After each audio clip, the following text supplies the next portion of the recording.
तुम हाँ तुम चलो कोई नहीं। देखो सेकंड लॉ ऑफ मोशन पे है बाबू, सेकंड लॉ ऑफ मोशन पे है। पहली बात तो ये कि हम जो बात बोल रहे हैं बाबू, अरे सेकंड लॉ ऑफ मोशन पर है बात नंबर 1। मतलब हम जो भी अपना तथ्य रखने वाले हैं इस प्रश्न के उत्तर के लिए वो अपने मन से नहीं रखेंगे, न्यूटन के दूसरे गति नियम से रखेंगे। और दूसरा गति नियम क्या बता रहा है? बल के बारे में। और वो बल के लिए क्या बता रहा है? Delta P upon delta T, संवेग में होगा बदलाव। और अगर हम संवेग में बदलाव करते हैं किसके सापेक्ष? समय के सापेक्ष, तो ये रिजल्ट मिलता है। और इस पर हम क्या बात कर रहे थे? ये कर रहे थे बाबू, याद है ना? अब ये क्या बताता है? ये बोलता है संवेग बढ़ेगा तो बल बढ़ेगा, संवेग घटेगा तो बल घटेगा। याद करो कल बड़ा ट्रक बता रहे थे और छोटी गाड़ी बता रहे थे, तो बड़ा ट्रक का संवेग ज्यादा होगा तो उसको रोकने के लिए ज्यादा लोगों को खड़े रखना पड़ा, और छोटे वाले को रोकने के लिए साम्राज्य ही काफी है अपना, उस टूटा वाला पैर को बढ़ा करके वो रोक देगा। सही कह रहे हैं ना? तो इसका मतलब क्या? जब संवेग बढ़ाइएगा तो बल भी आपको ज्यादा अवरोध में लगाना पड़ेगा चेकिंग के लिए। लेकिन अगर समय के साथ संबंध जोड़ दें, जिसको हम बोलेंगे संवेग परिवर्तन की दर, सही है ना, तब इन दोनों के बीच में जो संबंध बनेगा वो व्युत्क्रमानुपाती का होगा, जो तुम लोग में से सब लगभग बोल ही रहे हो ये जवाब। बस एक ही चीज हम सुनना चाह रहे थे कि आपको ये जानकारी कौन दिया। ये जो आप कह रहे हैं कि समय के बढ़ने के साथ ये दोनों उल्टा काम करेगा बाबू, जब ये बढ़ा देंगे तो ये अपने आप घट जाएगा, इसको व्युत्क्रमानुपाती का संबंध बोला जाता है। समझ में आ रहा है ना बात? तो हमको सिर्फ यही कहना था कि न्यूटन के दूसरे गति नियम से जानकारी मिला है हमको इस चीज़ का कि संवेग परिवर्तन की जो दर होती है वही बल को परिभाषित करता है। हम क्या करते हैं, खिलाड़ी जो होता है वो गेंद को जब कैच लेता है तो वो संवेग में परिवर्तन लाता है, और संवेग में परिवर्तन कैसे लाता है? समय को बढ़ा करके। और इस वजह से जब समय बढ़ेगा तो न्यूटन के दूसरे गति नियम से बल का मान अपने आप कम जाएगा, और चोट अपेक्षाकृत, यानी जितना पहले लगना था, चोट तो लगेगा अभी भी बट अपेक्षाकृत कम लगेगा। हो गया जवाब।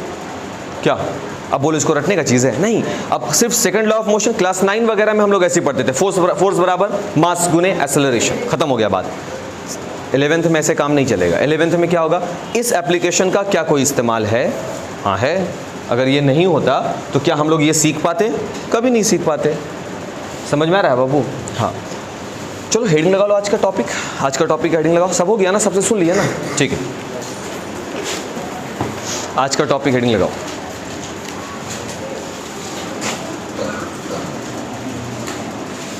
हाँ पहले ऊपर में लिख लो, डिज़ाइन कर लो अच्छे से एकदम। आप आइए सर और आप भी आइए, लिख ली। कल वाला समझ में आया था ना डेरिवेशन, जो फोर्स बराबर मास गुना एक्सेलरेशन निकाले? कोई दिक्कत नहीं ना उसमें? ठीक बाबू देखो तो रिकॉर्ड पे लगाए थे क्या? नहीं। हाँ नहीं, हाँ ठीक, नहीं होगा तो मिसकात समझेगा। ठीक है, ठीक है बाबू। संबद्ध का मतलब होता है कहीं ना कहीं इंट्रैक्ट, जुड़ा हुआ, एक दूसरे से कहीं ना कहीं राबता रखता हुआ, कनेक्टेड है, जुड़ा हुआ है, उसको हम लोग संबद्ध बोलेंगे। पिंड का मतलब हो गया ऑब्जेक्ट, कोई भी वस्तु, यानी यहाँ पर हम उन वस्तुओं का जिक्र करेंगे जो एक दूसरे से कहीं ना कहीं रिलेट कर रहा है, संबंध रखता है। ठीक है, और उस पर लगने वाले बल का अध्ययन करेंगे हम लोग। और ये भी हम लोगों का एक और डेरिवेशन होगा, बैक टू बैक चल रहा है डेरिवेशन, है ना, छोटा बड़ा सब है। यहाँ हम लोग कुछ और ज़रूरी बात करें, जैसे टेंशन, तनाव, क्लास 9 में याद है, एक धागा से पत्थर बांध दो तो पत्थर जो होगा वो फोर्स, बल जो है, अब बल बराबर क्या होता है? द्रव्यमान गुने त्वरण, मास गुने एक्सेलरेशन, बात कर चुके हैं ना। वो पत्थर के द्वारा नीचे की ओर लग रहा होगा, तो जिस डोरी से वो पत्थर बंधा हुआ होता है वो डोरी भी ऊपर की ओर पत्थर पे लगाएगी।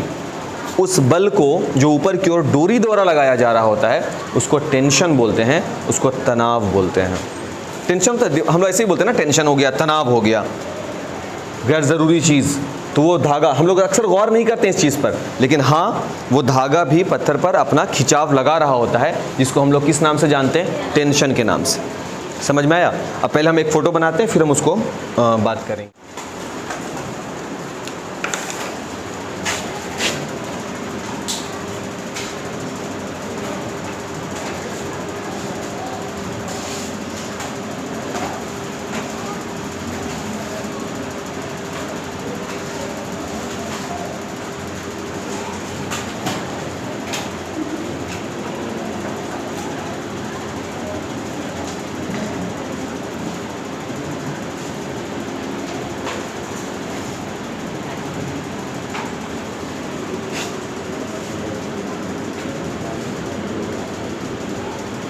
पहले फ़ोटो बनाइए, उसके बाद बात करेंगे।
अच्छा रहता है। बढ़े बाबू आगे। देखो क्या क्या बात किया गया। हम लोग पहले ये तो पता कर लें कि करना क्या है इसमें, है ना, वरना ऐसे लगेगा जैसे कि रट्टू तोता की तरह टीचर आया कुछ भी बता रहा है। तो सवाल ये है हम लोगों का कि दो पिंड होंगे और दोनों पिंड एक दूसरे से कहीं ना कहीं रिलेट कर रहे होंगे, और तुम यहाँ देखोगे कि द्रव्यमान है ना दिया हुआ, इसका मतलब वही पिंड होंगे। तो एक पिंड कौन है, M1, और दूसरा कौन है, M2। हो गए दोनों पिंड, और कहीं ना कहीं ये दोनों एक दूसरे से जुड़े हुए हैं, है ना। देखो एक रस्सी है ये वाला, एक स्ट्रिंग है और उसी से जोड़ दिया गया दोनों को, तो ये पिंड कहला गए कैसे पिंड, संबद्ध पिंड। समझ में आ रहा है क्यों कह रहे हैं इनको संबद्ध। संबद्ध कहने के पीछे रीज़न यह है कि ये दोनों पिंड जो हैं एक दूसरे से जुड़े हुए हैं एक रस्सी से, है ना। अब फिजिक्स में कुछ चीज़ों को बहुत ही अच्छे तरीके से समझाना पड़ता है। जैसे क्या ये रस्सी स्ट्रेचेबल होंगे, स्ट्रेचेबल समझते हैं, खिंचाने वाले, क्या ये रस्सी वैसे होंगे, तो नहीं, रस्सी को ऐसा नहीं मानना है। क्यों नहीं मानेंगे, अगर हम ऐसा मानेंगे तो फिर फिजिक्स का एक और गुण आ जाएगा, उस गुण का नाम है इलास्टिसिटी, प्रत्यास्थता, खिंचाव, कि जो लंबाई रस्सी का है 3 मीटर का, उसमें कुछ ना कुछ रस्सी क्या हो जाएगा, बड़ा, तो फिर फिजिक्स में बदलाव शुरू हो जाएगा, जिसको हम लोग फिजिक्स में ही अपने 11th में ही एक चैप्टर ही है हम लोगों के पास प्रत्यास्थता का। अगर जाओगे तो वीडियो भी तुमको मिल जाएगा, उस पर पूरा वीडियो बनाए हुए हैं और हम तुमको वही प्रोवाइड करवा देंगे सीधा, कि तुम वही वीडियो देखोगे उस चैप्टर के लिए। सही तरीके से बनाए हैं बाबू वो वीडियो, समझ गए। तो इलास्टिसिटी जाना, तो आपको ये कुछ बातें कंफर्म कर लेनी है। जैसे जब तुम बोले संबद्ध पिंड, तो पिंड कौन है, ये संबद्ध है, हाँ है। अब इन पिंडों पर लगने वाले बल को समझना है हमको, समझ में आ गया। तो बल कहाँ कहाँ लगा, देखो ध्यान से, ये ऊपर चढ़ा हुआ, ये नीचे है, इसका मतलब साफ साफ हो गया कि कहीं ना कहीं M1 से M2 हेवी है ना बाबू। ये वाला चीज़ तो पता है ना भाई, जो भारी होगा वो ज़्यादा नीचे जा रहा होगा, तो ये देखो ये नीचे गया हुआ, वो हल्का है, इसकी तुलना में ये हल्का है, ये भाई सब ऊपर है। तो इसका जो त्वरण होगा बाबू, वो त्वरण कहाँ लग रहा होगा, ऊपर की ओर, और इसके लिए जो त्वरण होगा वो कहाँ लग रहा होगा, नीचे की ओर। अब ये बात हम पहले नहीं बनाए थे, अभी बना दिया। क्यों बना दिया, क्योंकि अभी हम लोग तस्वीर पढ़ रहे हैं, तस्वीर को पढ़ रहे हैं अभी, तब जानकारी मिल गया कि हाँ सर ये हल्का है तो ये ऊपर जाएगा ना, तो इसके लिए त्वरण कहाँ जा रहा है, ऊपर। ये सर ये भारी है सर, तो इसके लिए त्वरण कहाँ है, नीचे। ये टी, दोनों में देखोगे टेंशन को टी से सूचित कर दिया गया है, यानी धागे पर लगने वाला तनाव, खिंचाव बल जो है वो क्या है, टी से सूचित किया गया है। M1 और M2 क्रमशः दोनों पिंडों के द्रव्यमान है। तकलीफ है यहाँ पर। अब देखो यहाँ जो लग रहा होगा बल नीचे की ओर, न्यूटन के दूसरे गति नियम से, तो न्यूटन का दूसरा गति नियम क्या बताता है, फोर्स बराबर मास गुने एक्सेलरेशन। तो इसके लिए जो मास है वो M1 है, सही है बाबू, और त्वरण जो है वो नीचे की ओर त्वरण G है। तकलीफ यही होता है ना बाबू, गुरुत्वीय त्वरण नीचे की ओर। इसके लिए देखो बाबू द्रव्यमान क्या है, M2, त्वरण जो नीचे की ओर कार्यरत होगा वो G। सही है क्या, ये वाला बात समझ में आ रहा है कि कोई तकलीफ लगा समझने में। यहाँ पर इस वस्तु के लिए जो बल लग रहा होगा तो फोर्स बराबर होता है मास गुने एक्सेलरेशन, कल बात किए हैं। तो इस वस्तु के लिए द्रव्यमान क्या है, M1 है ना बाबू, त्वरण क्या है, त्वरण जो नीचे की ओर है तो नीचे की ओर कौन सा त्वरण लगता है? गुरुत्वीय त्वरण। सूचित किससे करते हैं? स्मॉल जी से। तो इसका मतलब है कि पहले वाले वस्तु के लिए जो बल का कल्पना करेंगे वो m1g है ना बाबू। अब दूसरे वाले वस्तु को देखो यानी F2 को, तो वही है, द्रव्यमान क्या है? m2। अब त्वरण क्या होगा नीचे को? तो दोनों वस्तु अगले बगल लटकी हुई है, तो एक के लिए त्वरण कुछ और होगा, दूसरे के लिए कुछ और हो जाएगा। बिल्कुल भी नहीं। पृथ्वी के द्वारा तो दोनों वस्तुओं पर एक ही स्थान पर एक समान त्वरण लग रहा होगा।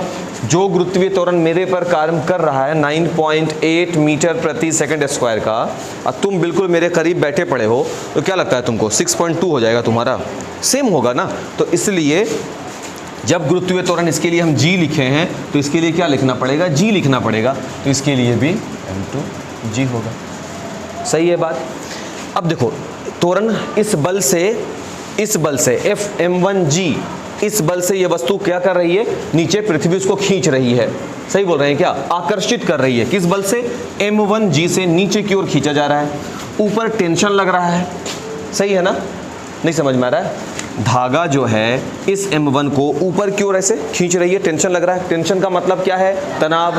तनाव का मतलब क्या है? m1, हाँ खिंचाव। m1 द्रव्यमान की वस्तु धागा से लटकी हुई है, तो वो धागा उस वस्तु को ऊपर खींच रहा है। यही है ना? तो अगर हम इस वस्तु पर परिणामी चेक करें, रिजल्टेंट चेक करें, रिजल्टेंट का मतलब कि इस वस्तु पर कुल कितना बल आ रहा है। किस पर? इस वस्तु पर। तो ध्यान से सुनो हम क्या बोल रहे हैं।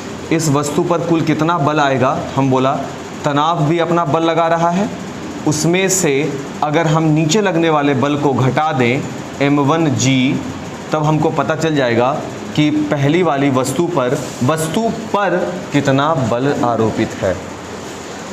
गलत बोल रहे हैं। देखो क्यों? तनाव तो ऊपर लग ही रहा है, साथ ही ये भारी वाला वस्तु भी इसको खींच रहा है इधर। इसका मतलब ये और ऊपर की ओर ही लगा रहा है ज़्यादा, तो t का मान बहुत ज़्यादा हो रहा है। समझ रहे हैं? और नीचे m1g जैसे लगा रहा था उसके द्रव्यमान के वजह से वो लगा ही रहा है। समझे? तो ये वाला कम है, इसका मान ज़्यादा है। ज़्यादा में से कम घटाएंगे तो इस वस्तु पर लगने वाला परिणामी बल पता चलेगा। सोचो, हम तुमको ऐसे खींच रहे हैं तो तुम पर लग रहा है 40 न्यूटन का बल, उधर से तुमको कोई खींच रहा है तो उस पर लग रहा है 20 न्यूटन का बल, तो तुम पर कुल कितना बल लग रहा होगा? घटाएंगे इस चीज़ को। इसको हम लोग क्या बोलते हैं? परिणामी। और फिजिक्स में बहुत बार इस्तेमाल करेंगे बाबू, परिणामी। इसको हम लोग बोलते हैं, हाँ, रिजल्टेंट बोलते हैं ना। क्लियर है बात? परिणामी बोलते हैं इसको। नेट शब्द भी इस्तेमाल करते हैं, एफ नेट बोलते हैं इसको, कि कुल कितना लग रहा है। समझ में आ रहा है बात? यहाँ तक कोई तकलीफ है? नहीं ना? तो यहाँ पर क्या बोला गया? एक तो टी इसको खींच रहा है, त्वरण भी इसका ऊपर की ओर है, और ये ऊपर की ओर त्वरण किसके कारण आ रहा है? समझ में आ रहा है बात? क्योंकि ये इसको घसीट रहा है नीचे की ओर। तकलीफ? कोई दिक्कत है यहाँ पर समझने में ये बात? चलो, यहाँ से हमको बल इस वाले पर, इस वस्तु पर लगने वाले बल का मान T माइनस m1g मिला। इसमें देखो क्या मान आता है ना? एक तो ये वस्तु भी भारी है, ये खुद ही नीचे जा रही है, पृथ्वी का गुरुत्व भी नीचे की ओर खींच रहा है। इस वस्तु पर लगने वाला बल क्या हो गया? पृथ्वी के द्वारा ये वस्तु को जो खींचा जा रहा है वो है m2g से। सही है क्या? ऊपर में तनाव रस्सी जो है वो उसको ऊपर की ओर खींच रहा है, दैट इज t, और ये ऐसे हम घटा रहे हैं। ऐसा क्यों किए? क्योंकि ये वाला ज्यादा लगेगा। क्यों ज्यादा लग रहा है? एक तो पृथ्वी खींच रही है, त्वरण भी इसका नीचे की ओर है, और ऊपर खींचने वाला केवल और केवल रस्सी है, इसके अलावा और कोई नहीं मदद कर रहा है। देख लो, सही बोल रहे हैं? तो इस वस्तु पे लगने वाला जो परिणामी बल है वो m2g माइनस कैपिटल T होगा। बाबू नहीं समझ में आया? फिर से बता रहे हैं, एकदम बता रहे हैं। इसको मिटा दें क्या? सिर्फ रिजल्टेंट के बारे में आपको सोचना होता है कि कहां पर ज्यादा बल लग रहा है। आराम से, ये वस्तु ऊपर की ओर खिंचा रही है। क्यों जा रही है ऊपर की ओर? ये जो घूर्णी है, ये चक्री जिसको बोलते हैं ना, पानी वानी वाला, वो वाला है, ये घूर्णी है। ठीक है, इसको घूर्णी शब्द बोला जाता है। और ये लिख दिया गया घर्षण रहित, यानी यहाँ पर कोई भी फ्रिक्शन नहीं है, एकदम स्मूथली खिंचा जाएगा, ऐसा बात किया जा रहा है। फिजिक्स में ऐसा कल्पना कर सकते हैं, ठीक है ना? और ज़रूरी होता है करना। घर्षण आ गया तो एक और बल वहाँ पर एंट्री ले लेगा, तो फिर और आपको डेरिवेशन थोड़ा कॉम्प्लिकेटेड हो जाएगा, फिर वो बल को हटाना पड़ेगा वहाँ पर से कोई भी वैल्यू निकालने के लिए। समझे? अब देखो यहाँ पर समझो इस चीज़ को। ये जो वस्तु है m1, इस वस्तु को पृथ्वी एक बल से नीचे की ओर खींचेगी। सही बोल रहे हैं बाबू? जिसको हम लोग गुरुत्वीय त्वरण गुरुत्व बल बोलेंगे, और गुरुत्वीय त्वरण से नीचे की ओर खींच रही है। सही बोल रहे हैं क्या? एक बात ये हुआ, ठीक है। वस्तु को नीचे की ओर खींचा जा रहा है, साथ ही धागा जो है जिस रस्सी से ये वस्तु बंधी हुई है वो भी ऊपर की ओर वस्तु पर लगा रहा है बल। ये तो बल लगा ही रहा है धागा, साथ ही ये भारी वस्तु M2 भारी है होने के कारण वह भी इसमें मदद कर रही है खींचने में। तो बताओ कि नीचे वाला ज़्यादा बल लगा या ऊपर वाला? ऊपर वाला। तो ऊपर वाला जो बल लग रहा है जिसको हम लोग टेंशन बोल रहे हैं, T बोल रहे हैं, उसमें से नीचे खिंचाने वाले बल यानी 40 न्यूटन में से 20 न्यूटन घटा देंगे तो ये वाला बंदा जो है वो 20 न्यूटन का बल महसूस कर रहा होगा। तो हम यहाँ पर वही किए कि T के मान में, क्योंकि ये ज़्यादा है त्वरण की वजह से और ज़्यादा हो गया है, इस T के मान में पृथ्वी के द्वारा जो लग रहा है m1g घटा देंगे तो यहाँ से हमको कौन मिल जाएगा? पहली वस्तु पर लगने वाला बल। पहली वस्तु द्वारा नहीं, पहली वस्तु पर लगने वाला बल। सही बोल रहे हैं क्या? यहाँ क्या हो रहा है, एक तो m1 m2g नीचे लग रहा है, साथ ही ये वस्तु भारी है, इस वजह से त्वरण नीचे की ओर कार्यरत है। तो दो तरह का चीज़ होने से m2g का वैल्यू ज़्यादा हो गया। किसकी तुलना में? इस स्ट्रिंग की तुलना में। समझ में आ रही है बात?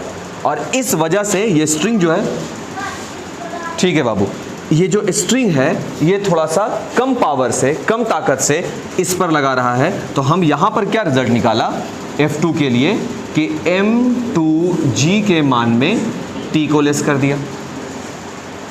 ये वाला बात समझ में आया? अब देखो निष्कर्ष क्या निकलेगा। अगर ये F1 है, देखो अब ध्यान से, पहली वस्तु के लिए, पहली वस्तु के लिए ध्यान से समझना बाबू, सिर्फ पहली वस्तु के लिए क्या निकला है?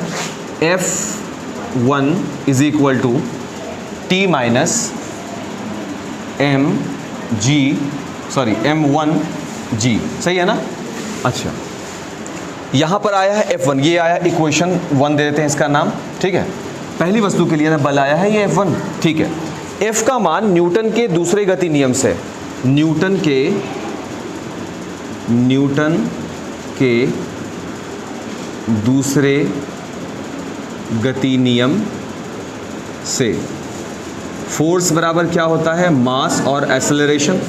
पहली वस्तु के लिए अगर हम देखें तो F1 का मान हो जाएगा m1 और त्वरण क्या है?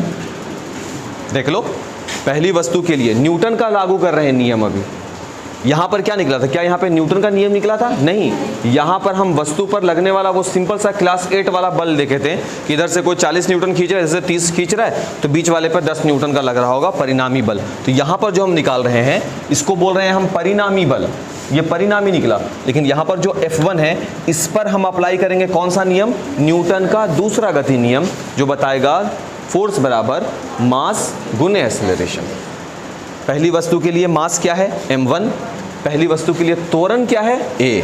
देख लो, सही है ना? तो यहाँ से रिजल्ट मिलेगा, यहाँ से रिजल्ट मिलेगा, हम लिख सकते हैं इसको T माइनस m1g बराबर F1, और F1 का वैल्यू आ गया m1a, इसको बोलेंगे समीकरण 2। सही है? ये हुआ किसके बारे में? पहली वस्तु। हाथ उसमें जान नहीं है क्या? दूसरे के कंधा पे रख रहे हो हाथ। पढ़ना बाबू, सही से देखो ना। अब चलो दूसरी वस्तु के लिए करते हैं। पहली वस्तु के लिए हो गया, दूसरी वस्तु के लिए। अब दूसरी वस्तु के लिए क्या है? क्या निकला था बाबू रिजल्ट? यहाँ F2 is equal to m2g minus capital T। Anjay ऐसा क्यों किए थे बाबू? m2g में से T क्यों घटा दिए थे? द्रव्यमान ज्यादा है, m2g नीचे की ओर लग रहा है, ज्यादा द्रव्यमान के कारण त्वरण भी नीचे की ओर कार्यरत है, इसलिए T का मान यहाँ पर कम है, इसलिए m2g में से T घटा दिया। और न्यूटन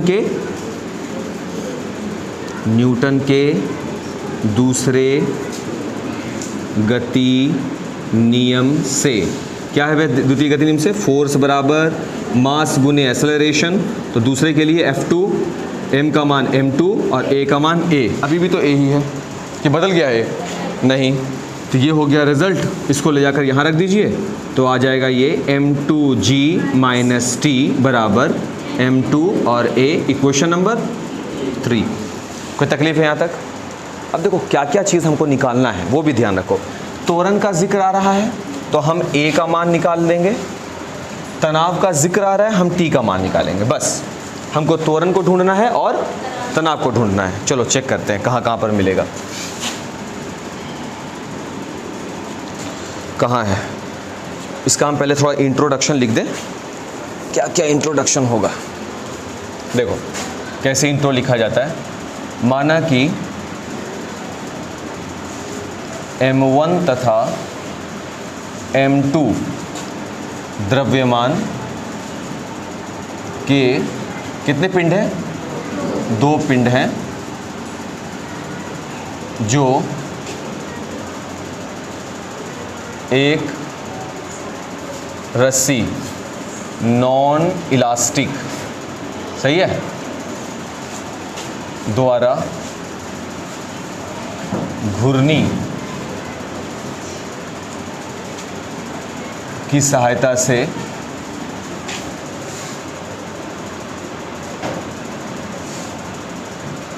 जुड़े हैं। क्लियर हो गया? अब जुड़े हैं क्यों लाया गया? इसके वजह से संबद्ध शब्द के लिए करना पड़ा। M1 M2 द्रव्यमान के 2 पिंड हैं। अरे बाबू एक मिनट,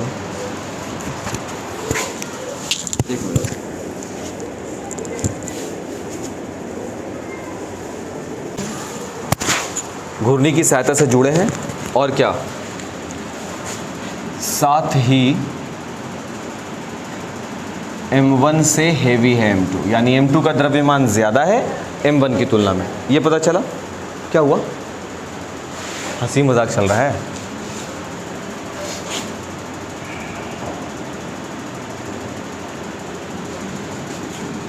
फ़ोटो के साथ ये सब जो काम हम कर रहे हैं, ये सारा काम आपको कर लेना है। जैसे फ़ोटो में ये सब लिखे हो, ये वाला काम लिखे हो F2, तो F2 तुमको बता देना है कि F2 क्या है। F2 ये है, सही है ना, इस पर लगने वाला बल। F1 क्या है?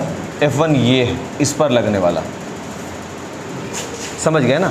ताकि जब तुम यहाँ पर डिराइव कर रहे हो उस चीज़ को, जब तुम ये रिजल्ट ला रहे होगे तो सामने वाले को पता चल सके कि F1 कहाँ से आया है और F2 कहाँ से आया है। ऐसा ना हो कि उसको लगे कि बट पटा सा चल रहा है पूरा का पूरा सिस्टम, ये चीज़ नहीं लगना चाहिए। ठीक है, चलो आगे देखो। यहाँ देखो सर, है नहीं, देखिए क्या हुआ। F बराबर, यहाँ पर F1 बराबर T माइनस M1G कहाँ से आया वो आपको पता चला वहाँ पर। यहाँ पर F2 बराबर M2G माइनस कैपिटल T कहाँ से आया वो पता चला आपको। दोनों इक्वेशन जब यहाँ पर मिल गया तो ये जो F1 और F2 खाली था, हम इस पर न्यूटन का कौन सा नियम लगा दिए? दूसरा गति नियम। और यहाँ पर जब न्यूटन का दूसरा गति नियम लगाए तो हमको ये वाला वैल्यू मिला है और ये वाला वैल्यू मिला है। सही है। अब हमको क्या क्या बात निकालना है, ध्यान रखेंगे। इस तरह से जो पिंड हों जो एक दूसरे से कहीं ना कहीं संबद्ध रह रहे हों, उसके लिए हम क्या क्या चीज़ का मान निकालेंगे? त्वरण का और तनाव का, दोनों चीज़ का। अब दोनों समीकरण को, समीकरण ये और ये दोनों एक जैसा लग रहा है। समीकरण 2 तथा 3 से देखिए दोनों इक्वेशन में हम क्या कर रहे हैं। इसका LHS T माइनस M1G, इसका LHS प्लस M2G माइनस का T इज इक्वल टू इसका RHS M1A प्लस इसका RHS M2 और A। यानी हम दोनों इक्वेशन को क्या कर दिए हैं? ऐड कर दिए हैं, जोड़ दिए हैं। सही है ना? देखो रिजल्ट क्या मिलेगा, plus T minus T cancel हो गया। रिजल्ट में मिला हमको G कॉमन ले लेंगे तो M2 माइनस का M1 मिलेगा और is equal to A common ले लेंगे तो M1 प्लस में M2। तकलीफ अगर आप A निकालना चाहते हैं या G निकालना चाहते हैं, देखो A भी निकल जाएगा। G M2 माइनस में M1 बटे M1 प्लस में M2 इज इक्वल A मिल गया। यहाँ से हम किसको निकाल सकते हैं? त्वरण को निकाल सकते हैं, वो त्वरण जो यहाँ पर एक समान है। दूसरा, अगर हम G निकालना चाहें तो G is equal to A M1 plus M2 upon M2 minus M1। यहाँ से हम क्या निकाल दिया? G का मान निकाल दिया। तकलीफ हम चाहें तो T का भी मान निकाल सकते हैं, तनाव भी निकाल सकते हैं। अभी निकाल के दिखलाएंगे, पहले तुम इसको नोट करो। और पहले ये बताओ, उससे भी पहले कहाँ पर अब दिक्कत लग रहा है इसको समझने में, हम वहीं पर से मिटाते हैं। चलो बोलो। कहाँ पर दिक्कत लग रहा है। जैसे कि क्या आपको ये समझ में आ रहा है m1g नीचे क्यों लग रहा है, वो मेरे ऊपर भी लग रहा है, तुम्हारा भी कुछ ना कुछ तो द्रव्यमान होगा ही ना। अब पृथ्वी जिस गुरुत्वीय त्वरण से खींच रही है वो है स्मॉल g, तो वो तुम पर लग ही रहा है, तो ये लग रहा है आपके ऊपर, m1g हो या m2g, समझ में आ रहा है ना। और फिर ये चीज़ किस चीज़ से बंधा हुआ है, तो रस्सी से, तो रस्सी का तनाव इसके साथ ज्वाइंट होगा, t का मान इसके साथ ज्वाइंट है, समझ में आ रहा है बात। और अगर t इसके साथ जुड़ा हुआ है तो अब ज़्यादा कौन होगा कम कौन होगा ये तुमको सोचना है बाबू। m2g नीचे की ओर है और भारी होने के कारण वस्तु जो है इसके द्वारा खींचा रहा है नीचे की ओर, तो त्वरण इसको मिल रहा है, तो इसका मान ज़्यादा हो रहा है, इसलिए m2g में से t घटा रहे हैं, समझ में आ रहा है बात। तो a का मान हम बोले थे निकालना है, तो a निकल गया है, g का मान ज़रूरी नहीं था बट निकाल दिया। अब हमको किसका मान देखना, t का मान। तो यही दोनों चीज़ ना हमको मेनली मिला था इक्वेशन। तो हम क्या करेंगे, समीकरण 2 डिवाइडेड बाई 3 से, यानी समीकरण 2 में समीकरण 3 से भाग लगा देंगे। यहाँ से हम टेंशन निकाल सकते हैं, देखो कैसे, ये हो जाएगा t माइनस m1g बटे m2g minus t is equal m1a divided by m2a। ये वाला बात समझ में आया यहाँ तक। हाँ, समीकरण 2 के मान में समीकरण 3 के मान से डिवाइड दे रहे हैं। उसके बाद a से a कट जाएगा। अब देखो रिजल्ट क्या मिला, ये m2 इससे गुना होगा, m2 किससे गुना हो जाएगा, t माइनस m1g से, और ये वाला जो m1 यहाँ बचा वो इनसे मल्टीपल लगेगा, दैट इज़ m2g माइनस का t से। सही है। आगे m2 को t से करेंगे तो m2t माइनस, इसको इससे मल्टीपल लगाओ, m1 m2g बराबर, यहाँ करो m1 m2g माइनस m1t। मान किसका निकालना है बाबू, t का। तो t को हम एक तरफ सेपरेट करेंगे, जगह नहीं है तो हम यहाँ काम करेंगे इसका। तो हम लिख रहे हैं m2t और उधर से प्लस m1t, और बाकी चीज़ों को जो पहले वहाँ से रखा हुआ है m1 m2g, यहाँ से वो उस तरफ चला जाएगा, तो प्लस में m1 m2g, तो यहाँ से वैल्यू मिलेगा, t को हम कॉमन ले लेंगे, तो m1 प्लस m2 बराबर 2m1 m2g। सही बोल रहे हैं बाबू। और यहाँ से हम t निकालेंगे तो 2m1 m2g divided by m1 plus m2। ये रिज़ल्ट हो गया भाई। किसका वैल्यू यहाँ से निकल गया बाबू, टेंशन का। मतलब अगर हम दो पिंड जिसका द्रव्यमान इस प्रकार से हो, किसी एक का ज़्यादा किसी एक का कम, तो धागे के द्वारा लग रहा टेंशन का मान ये होगा, उन दोनों के लिए जो त्वरण का मान होगा वो यहाँ होगा, g जो गुरुत्वीय त्वरण होगा उसका वैल्यू वहाँ है। और देखो किस पर निर्भरता है उसका, द्रव्यमान पर डायरेक्ट डिपेंडेंसी है, सीधा निर्भर करता है द्रव्यमान पर। देखो, और हाँ g का मान यहाँ फिर से आ गया, तो g का मान तो तुम निकाल ही चुके हो, इसके वैल्यू को ले जा करके वहाँ रख दो। समझ में आ रहा है बात। तीनों वैल्यू हम लोग निकाल लिया। तो हो सकता है कि प्रश्न आपको ऐसे रहेगा कि दो संबद्ध पिंड है, उसके द्वारा लग रहा बल, या बल ना पूछ करके तनाव बल, तनाव भी बल है, तनाव का मान ज्ञात करें, त्वरण का व्यंजक प्राप्त करें, गुरुत्वीय त्वरण का मान निकालें। कोई एक चीज़ आपसे ज़रूर पूछा जाता है संबद्ध पिंड के लिए। जब बात संबद्ध होगा, पिंड को संबद्ध क्यों बोल रहे हैं, क्योंकि ये एक दूसरे से कनेक्टेड है। इस बात का ध्यान रखना है कि घूर्णी के लिए घर्षण 0 होना चाहिए, घर्षण एकदम नहीं होना चाहिए। इस बात का ध्यान रखना है कि ये जो धागा है, ये रस्सी है, वो उसमें इलास्टिसिटी का गुण नहीं होना चाहिए, एकदम नहीं होना चाहिए, प्रत्यास्थता का गुण उसमें नहीं होना चाहिए, तब जा कर के हम ये रिजल्ट प्राप्त कर सकते हैं। सही है बात। क्या क्या चीज़ किया गया था बाबू, फिर से वही, दो पिंड लिया गया, एक पिंड का द्रव्यमान m1, दूसरे का द्रव्यमान m2। इस बात का ख्याल रखा गया कि किसी एक का द्रव्यमान ज़्यादा है, और मेरे केस में m2 का द्रव्यमान ज़्यादा रखा गया है। ये बात हो गया। m1 के द्वारा लग रहा, m1 पर पृथ्वी के द्वारा लग रहा बल m1g होगा, क्योंकि ये द्रव्यमान है और ये पृथ्वी का गुरुत्वीय त्वरण है। सही है ना। इसके ऊपर लग रहा है, रस्सी के द्वारा जो बल लग रहा है वो है तनाव बल, टेंशन T, और साथ ही ये भारी है इसलिए इसको ऊपर की ओर खींचेगा, यानी इस वस्तु पर एक और बल काम कर रहा है जिसको ऊपर की ओर खींच रहा है। ऊपर की ओर लगने वाला बल ज़्यादा है, नीचे की ओर खिंचाव के लिए बल कम है, इसलिए ऊपर वाले में से नीचे वाला घट गया। सही है। ये वाले का द्रव्यमान ज़्यादा है तो ये अपने द्रव्यमान के कारण नीचे की ओर आएगा, पृथ्वी के गुरुत्वीय त्वरण के कारण नीचे की ओर आएगा, इसलिए तुम देख रहे हो कि इस त्वरण को हम नीचे की ओर जाता हुआ दिखलाए हैं। टी ऊपर की ओर इकलौता बल है जो ऊपर की ओर लग रहा है, टेंशन इकलौता है जो ऊपर की ओर लग रहा है, इसलिए ये जो वैल्यू है ये ज़्यादा हो जाएगा, ये कम हो जाएगा, तो ज़्यादा में से कम को घटा दिया गया। ये भी बल है। दोनों बल में हम फिर न्यूटन का दूसरा गति नियम जो हम लोग कल पढ़े थे, मास गुने एक्सेलरेशन, उसको अप्लाई कर दिया। ये रिजल्ट मिला पहले वाले वस्तु के लिए, ये रिजल्ट मिला दूसरे वाले वस्तु के लिए। दोनों समीकरण को पहले वाले में जोड़ेंगे, बस आराम से दोनों समीकरण को जोड़ेंगे, ए और जी मिल जाएगा, सही है। फिर दोनों समीकरण को भाग दे देंगे तो टी मिल जाएगा। यही तो काम किया गया, सही। चलें, मेरे ख्याल से इसको नोट करो। आज का क्लास लगता है ख़त्म हो गया यहीं पे।